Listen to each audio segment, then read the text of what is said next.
When I was a little girl, I was put in a new class with older children who I didn't know. I was very shy, so I had a difficult time making new friends. It was a very lonely time for me. One day, when I came home from school, I saw a pigeon sitting on my fence. My mom told me that it had been there all day. "Can I keep it, please?" I pleaded. "You can't keep it," my mom said. "It's a wild bird, but you can feed it and make it a nest, and if it decides to stay on its own, that's okay." I made the pigeon a home and fed it. It stayed. I called her Pidgy. Pidgy and I did everything together. When I went for a walk, Pidgy would walk with me. When I went to the park, Pidgy would be there.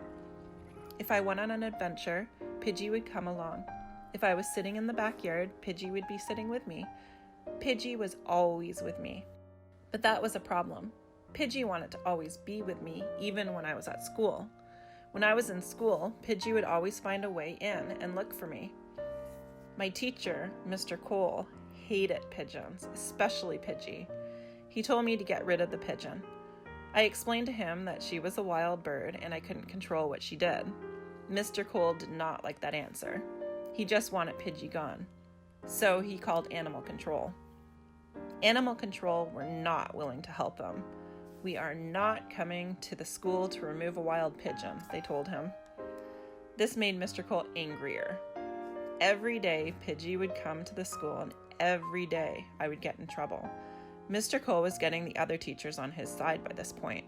Even the students were starting to hate Pidgy. She would sit on top of the school while the students threw stones at her, yelling at her to go away.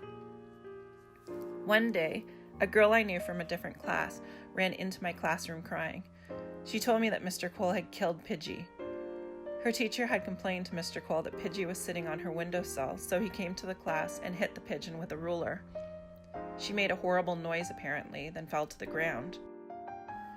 Crying, I ran outside to find Pidgy, expecting the worst. She was on the ground. I ran over. She was alive, but Mr. Cole had chopped off her front toes. I picked her up, ran home, and called my mom. "You have to go back to school," my mom told me. "He tried to kill her," I cried. "Tracy, I'm busy. Please go back to school," my mom said impatiently. I looked out my window. A menacing figure was walking up the street. It was Mr. Cole. He got to my house, banged loudly on the door, and insisted that I open it. "Mr. Cole's here. I'm scared," I told my mom. She told me that I had to open the door. I had to go back to school. So I did. Mr. Cole grabbed my arm and forced me back to the school. I was scared. I felt alone. I felt like nobody was going to help me or Pidgy. After that day, things changed. Poor Pidgy had to be locked up during the day when I was at school. Mr. Cole had won. "I don't want to lock her up. She's a wild pigeon. It's not fair," I would plead with my mom. "You have to lock her up," my mom would tell me. So I did. It wasn't fair. Although Pidgy no longer was coming to the school, I was still being yelled at by Mr. Cole. I couldn't take it anymore. One day I went up to Pidgy and yelled at her, "Just go away." Pidgy did. Exactly 1 year to the day that she came, Pidgy left and never came back. Every day after that for months, I would think that I heard Pidgey's wings flapping, expecting her to land next to me, looking up lovingly, but she never did.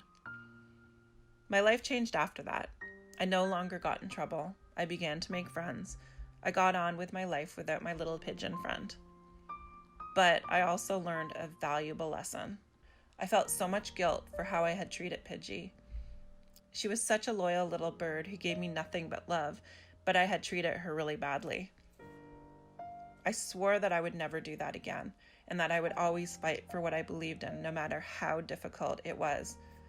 I would never give in to outside pressures and bullying again, and I never did.